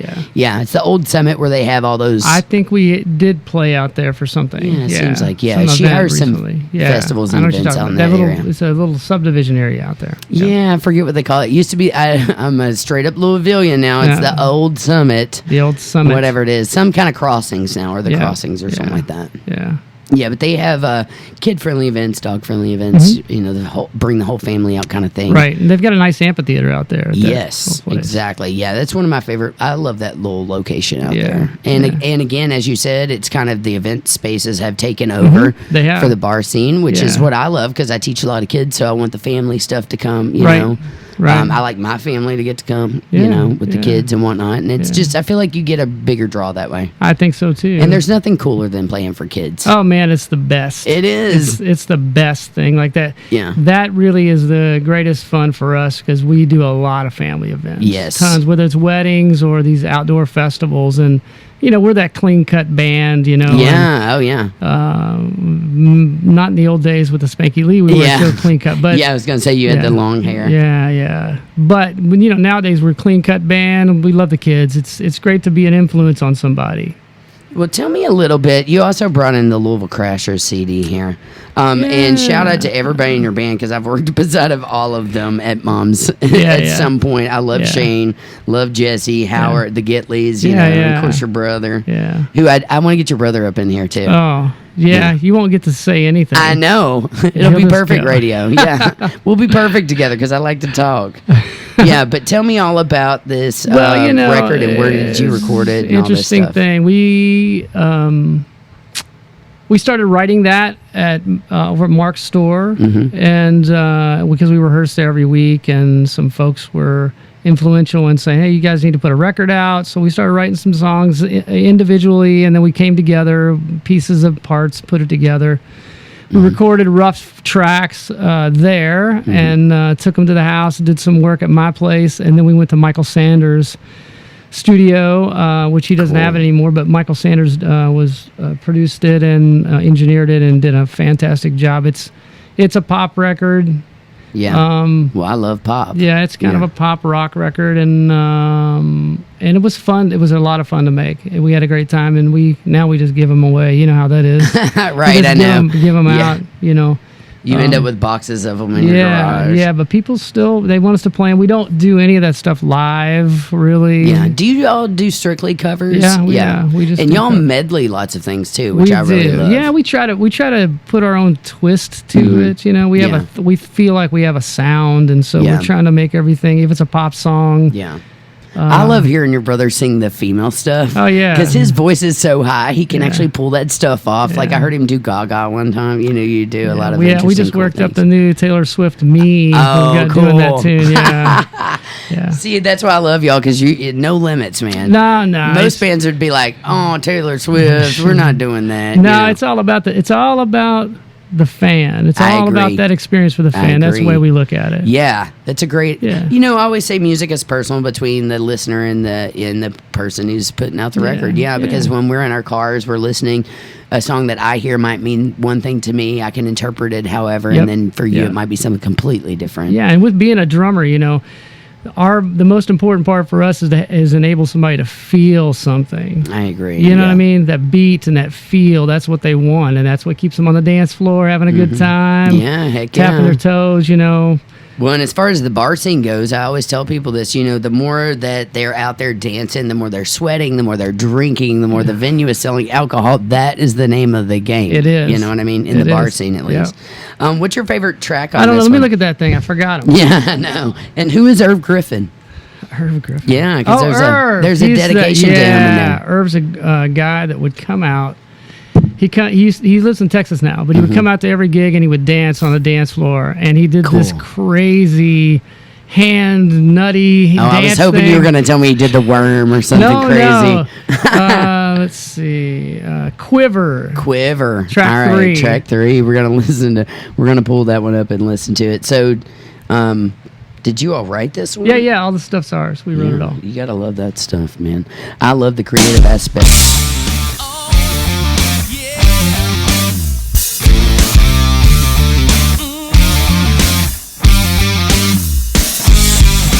I can hear my own heartbeat, every breath, every blink. I know what I'm feeling, but I don't know what to think. Though I can't process the input, my circuits overload. I got so much inside, someday soon I may explode. Cross my mind, touch my head, kiss my lips, but understand I'm at the mercy of the giver. I quiver.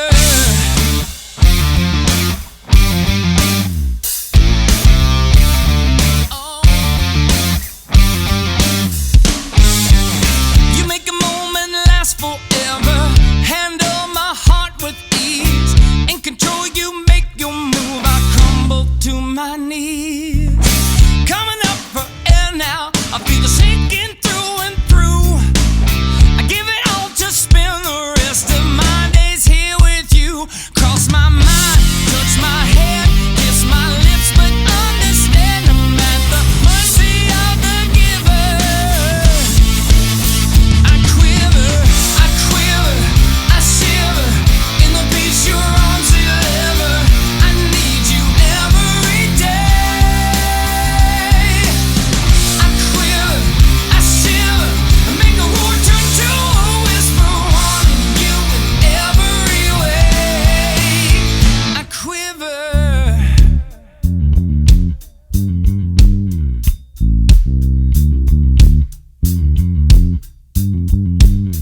Beginning of an earthquake, could this be a mistake? Can I get out before it gets too late? Waiting for the right time, cramming on but no crown, trying to find the words. I just can't say why. I quiver, I shiver in the peace your arms deliver. I need you every day.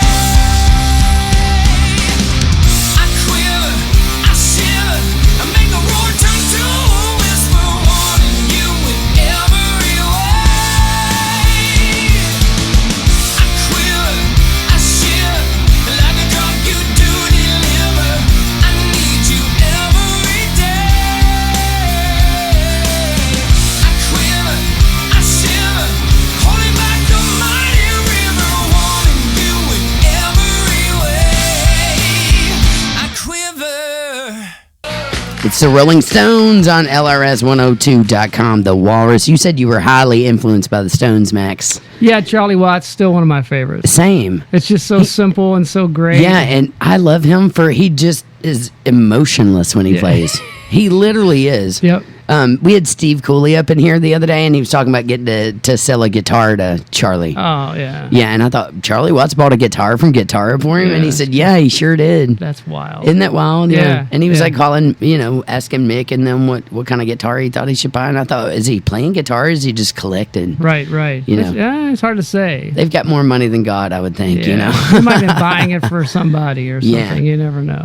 I appreciate, you've got to appreciate the Stones, though. I try to introduce kids to the Stones because they know about the Beatles, but the Stones are one of those bands that some of them know about, but they don't all know about them. Yeah, they're certainly not as popular as the Beatles. Yeah. And I always try to tell them when they come out, they were almost the complete opposite of the Beatles. Yeah. And that's the reason why they came out. Yeah, it's like the Beatles were a white hat and they were a black The Black Hat, That's yeah. how What was that record called that it has Devil in the title? You know what I'm talking about? It was like their anti-Sgt. Pepper's record that came out. We learned that in the rock and roll history class. And we would compare, contrast. Yes. Because they were doing stuff like Sympathy for the Devil, then you had the Beatles doing all the white collary, real clean stuff. Yeah, that record had a lot of crazy, experimental recording, just like the Beatles record did. Yeah, exactly. Same one. Yeah, Sgt. Pepper's, Her right? Majesty's. Yeah, that's something. I know what you're talking about. Yeah, I wish I knew the name of it, but it was almost like they intentionally came out to be anti-Beatles. At some point. Yeah, that's exactly right. Yeah, That's isn't that right. wild? And then look where they both are today. Huge. Yeah, and I was cracking up because when I did get to play with Bobby Keys, they were talking about he is the reason he got kicked out of the band for being wild. Yeah. And I'm like, what? Can you imagine that? He No. was the wildest one, and Yeah. they were like saying he was a bad influence on Keith. On Keith, right? Well, man, Keith is my favorite guitar player. Mine too. He's just Very amazing. favorite guitar player. Just Yeah. the rhythmically what he does is amazing. Just Yeah. incredible. And he likes those weird tunings. Yep. Yeah, I've read his autobiography. Yeah. It's really fascinating. Yeah. Yeah. I forget. We have guitar players in here that could geek out on that, but like he'll detune to like A or something weird, and it just he's so sloppy that it's awesome. Right. You know what I mean? Yep. He's just sloppy enough. Yep. It's just loose enough that it just feels the right. Yeah. thing. It's in the soup bowl of this. I feel like thing. lead guitarists can get away with being a little loose and sloppy. Yeah, most of them are. Yeah, I know, right? I Most of them know. are. We need a badoom And they, and they lose their keys and, Yeah, and their wallets. And, Yeah. Yeah. Yeah. Yeah, and their wallets Yeah, and yeah, everything. yeah, I'm lose always carrying everything. around picks for the guitar. I'm always like, darn, I forgot picks, or I've lost all mine. I'm like, well, here's 20 because I knew you was going to do that. Yeah, that's right. Early on, I would play with some really lazy guitarists. I would even change their strings for them just because I was like, you Wow. need to change these strings. Like, they are way bad. Yeah, I wouldn't That's do that. pretty lazy. Yeah, that's a lazy guitar player. Yeah, no kidding. Yeah, but yeah, I feel like lead guitar players from just my personal experience tend to be the least rhythmic. You know what I mean? Or the Yep. least practiced with the metronome per se. Yep. But I feel like they can get away with that because they can float in and out of things. But they definitely need to know rhythm. You know what I mean? Especially nowadays, there's bands are smaller. You have less guitar players. You got one Yes. guy's covering everything. So Yeah. they got to be able to play a little bit of rhythm. Yeah, I do miss that from the older days. It seemed like rock and roll bands in the old days had at least a drummer, bass player, lead guitar player. They'd usually have a rhythm player. Yep. But usually you would always have a sax Yep. or some other sort of horny Yep. instrument. Yeah. Caribou was big on that, right? Yep. Didn't they have the Yep. whole horn They section? had horn players. Bill played. When I played with them, it wasn't horn oriented because it was mostly 80s rock. kind of yeah, stuff. cool.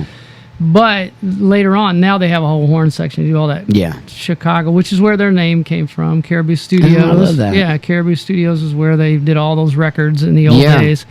And so they were big Chicago fans. That's super cool. My Yeah. dad was a huge Chicago fan. I think I saw him kick somebody's ass over not liking the band Are you Chicago kidding when me? they know I'm the not Jitleys joking. would do that because the Jitleys are huge Chicago. Oh fans. yeah, They know somebody all was those dogging like 25 or 64 early Chicago because he Oh, wasn't yeah. a big 80s Chicago. Right. It was more the Yeah. early stuff. That's but right. yeah, they had knockdown drag out over it. That's what I love about dudes. They can just have a knockdown drag out and be best friends the next day. Yep. Girls have a knockdown drag out. They're never speaking to each other Over. again. Right. Over. It's kind of how it works, It always amazes me. And I have found that, because I've worked in a lot of bands with all females and I've worked in bands with all guys. Yep. And, the different personalities are always interesting. And I love to say it's more about the chemistry than it's about the players because, anybody can play great. There's right. so many great players around town. Yep. But to me, it's about the chemistry between those players. It is. And if I don't have that creative spark or that chemistry that with people, I just keep it moving. I like to Yeah. keep playing with new people. You have to. I mean, you Yeah. just have to. Yeah, and I do feel like music is a lot about the collaboration with other artists. Yeah. If you look at anybody who's made it big, let's go back to the Run DMC, the Aerosmith thing. Right. They were trying to break hip hop. They were trying to break Run DMC. Right. Aerosmith were at the top of their games. Yep. So what do? They put them together Yep. and let them write a song, and then boom, skyrocketed. Yep. Run DMC. That's correct. Yeah. Cardi B, same way. Yep. They wanted to try to break a Cardi B. They put her with a Bruno Mars, who's at the top of his game, and then next thing you know, Boom, we've got there Cardi it B is. hits everywhere. So Everywhere. it's always about the collaboration. I feel Yeah, like. it's great. The collaboration. What's the new? There was a record that just came out. Who has a record? The English pop singer.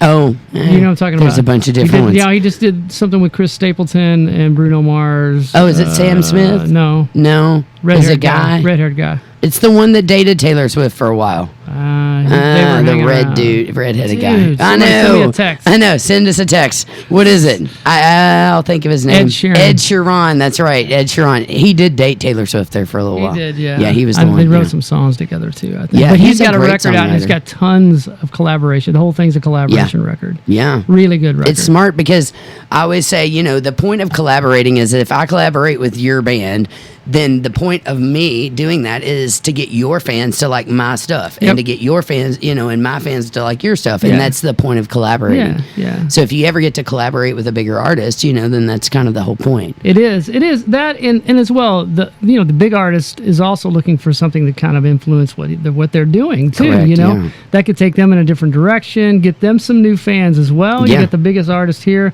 who's with a smaller artist that may have a huge fan base Right, as well. So. right. And I remember Pink did that little track with the lead singer for Fun. Yep. And that Yeah. was a great track. I miss that band. Was incredible. Yeah, Fun I band. agree. They're Yeah. supposed to have another record, I think, coming out this year. Yeah, I hope so. Are you a fan of Muse at all? Yes. Yeah, they're awesome. My son got me into that. We went to see Muse in Indianapolis. Did They you? were Yeah. Crazy good. Yeah, they're all kind of like piano-based, heavier stuff. Yep. Yeah. Yeah. I had another chick in here talking about she was a pianist, and I said, "What are your main influences?" And she said metal and classical, and I was like, "That's genius." And her favorite band was Muse. There Yeah. you go. Yeah, Fantastic. That makes sense. Yeah. So before we wrap everything up, I also want to talk about your production work because you've been producing for a long time. Yeah. I mean, I got that bug when I was younger and worked in the studio watching engineers, producers work. Yeah. I enjoyed the engineering side of it, the creation of sounds and tones and how all that works, and then how the pieces of the pie go together. Like how this guitar part and this keyboard part, they all work together. Yeah. Again, I'm a big proponent of listening, learning how to listen when you play. Mm-hmm. It's funny because I listen more about the music than I do when I have conversations with people a lot of the times. Yeah. So Same. But yeah, I mean, I'm always listening when I play with someone because I want to be interactive with what you're doing over there. Right. And so the old guys used to say you need to create giant ears. You want to have big ears. Yeah. So you can hear what's going on around you and then interact with that, with the feel and the whole thing. And so I'm a huge proponent of that. And I think that music and creating music and producing music is a big part of that. Being able to sit there and listen to all those pieces and then enable them to all come together in the right time to make it feel right. Yeah, I've always heard that drummers make the best producers. And I think it's because, rhythm is it's the foundation of everything in music. Yep. Because we can have rhythm without a melody, but you cannot have a melody without some sort of rhythm underneath it. That's right. So I feel like if drummers, great drummers really understand the foundation of rhythm and timing, and literally on your tracks, when you're looking at it individually, like you said, you have to learn to listen to every part. Yep. So when you're producing, you've got, just your kick is one track and just your snare and just a lead guitar and just a piano. Yeah. You have to be able to decipher those separately and hear them just like you do when you're playing music. And it took me a long time to sit back and go, okay, listen to what you're playing. Make sure you're not playing over everybody. Make sure you're blending when you play. Right. Dynamic wise. Yep. And it took me a long time to really understand that. And now I try to make a really conscious effort to try to blend with the band. Yeah. And not just play. Yeah. You know what I mean? Yeah.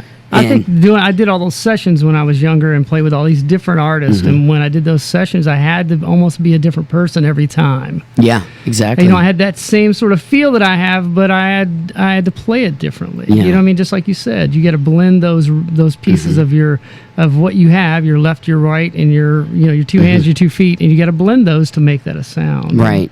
Right. It's part of and, the dynamics within it. Now, once you learn that stuff, then you go back and go, oh, well, let's throw in accents here on these hat hits, and it gives it a whole different feel. That's right. I love improv. I always have. I love the jam bandy type stuff because it does free you up to try new things. Mm-hmm. And who is it? I think it's Stuart Copeland that says if you're not pushing yourself to make mistakes, then you're not playing to your full potential. You're exactly right. Yeah, because you've got to have that confidence to just go for things that you might think might not work, but body-wise, you just got to go for it. Yeah. You've got to mess it up a few times before you know exactly how to do it correct. Well, and a lot of times when you mess it up, that's when you learn something. You're like, oh, yeah, exactly. What was that? Yeah, you That can't was learn great. unless you're making a mistake. That's right. Right? Yeah. Right. Same thing with life. I mean, just in general, if you Yep. don't make mistakes, you're never going to learn anything. Yep. Yep. Or know how to better yourself. That's I guess. right. Right. You'll Yeah. do the same thing over and over again and not learn something new. I always say this too. I always say that I feel like life, the secret to life is it's always in patterns and circles, and it's always showing you the same thing over and over again, and if you Right. don't learn to break that, then you can't advance onto the next plane. That's right. So it's going to show you these same scenarios over and over and over again until you break that pattern Right. and you learn to better yourself. And then you go, no, I'm not going to do it that way anymore. Yeah. Then once you break the pattern, I feel like you move on to a higher plane. Yeah, sobriety. Yes. That's one big thing. Exactly. I'm sober, so I Me too. understand. I'm Yeah. 11 years sober, so. Yeah. Man, I tell you what, I mean, after 20 years of drinking, I felt like my body developed an allergy to alcohol. Yep. I even got to the point where, after one drink, I would not remember anything. And I was like, why am I not remembering things? I want to be able to remember. So I was worried, is it something in my head? And I think it was the alcohol, because once I cut that out, I could remember everything. Really? And then my memory came back from a lot of things in the past that I don't remember. Wow. Yeah, so I don't know if it was being allergic to alcohol or maybe something in it, because I never drink beer. I Right. never really liked beer, but I love bourbon. We're from the state of bourbon. Oh, it is, yeah. We're from the state, I like to call it, of everything bad for you. They love Cigarettes, yeah. They love to smoke here. Yeah. They love to drink here. Yeah. They love to gamble. Yep. Be a little on the red side. When I went to LA, when I told them I was gay and from Kentucky, they looked at me like I was crazy. Right. They're like, those people exist in Kentucky? I was like, yes, we have the top 11 population in the country. They didn't know that. You know what I'm Really? saying? Yeah. So, I do feel like break the cycles. Alcohol is, and honestly, I'm at a point in my life where I don't even want to play with anybody who's drinking. I prefer to play with sober players. Well, when we put that band together, this band now, we said, look, that's not going to be part of what we do. Yeah, I don't blame you. This is a business. It is what it is. It is, yeah. And I feel like for me, if I'm not okay, so I was doing it full time, trying to make a living at music, teaching. You got to kind of hustle and do all kinds of different things. But I was playing with a lot of people who were mostly 9-to-5ers, and then they did it on the side for fun. Right. And there's nothing wrong with that, but they would do it and think of it more as a party. Yep. And then I got to standing back and going, well, Kelly Ritchie, when I got with her, she was finally sober. And she was very strict. She made me sign a contract that I would never drink while I was out on tour with her. And I Right. did. I signed it, and I never drank. Right. Freakbass was sober. Beverly McClellan was sober. She didn't drink at all. Wow. She was very down on it, so I never drank at all when I was with her. Julie Wolfe, another example. You'll never see her drinking during the Right. show. I felt like the pros look at it like a business. Yeah, they do. Yeah. They do. You have to. Yeah. You really do. If you're going to try to make it in this thing, that's what you have to do. Yeah, exactly. And me and your dad talked about this. Isn't it funny how times have changed? In the 80s, 70s, 60s, 70s, 80s, Oh. that was not the case. No, I was crazy out of my mind all the time. Yeah. And my dad would tell me these things about how him and the bass player would take a drink at the same time of the same drink. Mm-hmm. So they would not take a drink. One would not take a drink unless the other one took a drink, so Oh, that wow. they could be in the same plane. Well, I've always said that too. You're talking about his bass player? Yeah, yeah. Yeah, if the drummer is messed up, then the bass player needs to be the same amount messed up. Like, hopefully they're sober, but if they're Right. not sober, you can't have one on an upper and one on a downer. Yeah, That's no, never going yeah. to work. Never ever. Yeah, and I don't care how good you are as a player. I teach my kids that all the time. If you're out here and you're running a marathon and you come back and you have to play a slow song, you have to control that internal energy That's right. to be able to play slow enough. Yep. And vice versa. If you're really tired and you've got to play a 200 beat per minute song, you've got to figure out where to get that energy. You know this more Yep. than anybody. Yeah. So it is all about kind of controlling your energy, and I feel like the sobriety thing helps a lot with that. Oh, it's huge. It is huge. Yeah, and Lots especially in more a energy. modern day where we're being video recorded all the time, Oh, Yep. You don't want to be plastered out Nope. there on videotape because it's going to be across the world in about 0.2 seconds. That's right. Yeah, I feel like we're all a post away from being taken down, for life these days. It happens all the time. You can't say anything, Yeah. or you got to be very cautious and Yep. PC about what you say. You do. If not, you could be taken down pretty quick. You We've can. seen that happen. Yep, Yeah, you can. Yeah, I think Roseanne Barr's a great example of Oh that. my gosh.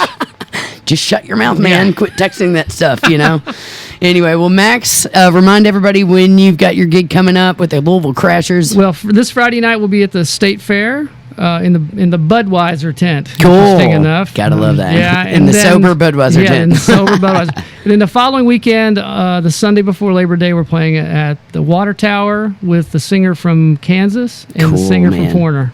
Kansas and Foreigner. Yeah. Doesn't get any better than It's gonna that. be awesome. Max, it's been an honor having you Yeah, up in my here. God. I love your drumming. I'm a huge fan. Thank you. Always will be. I really appreciate the cassette tapes. I'm going to go spin them on my boombox, and you keep doing your thing, the Louisville Crashers. Hopefully we'll get more of them up in the studio. I'd love Yeah. to talk to every single one of them. Oh, they'd love it. But we're going to leave it with, what's this one? Be With Me? Yeah, Be With Me. Be With Me, and this is off the Louisville Crashers record. And if people want to get this record, can they go online and find it? Or? Yeah, it's on. You can go on our website. We have all of our merchandise is up there. Cool. You gotta love that. I love that. And you all are just rocking it out as Yeah, always, man. I trying wish you to. well in music, and hopefully we'll get cross paths again. Thank you.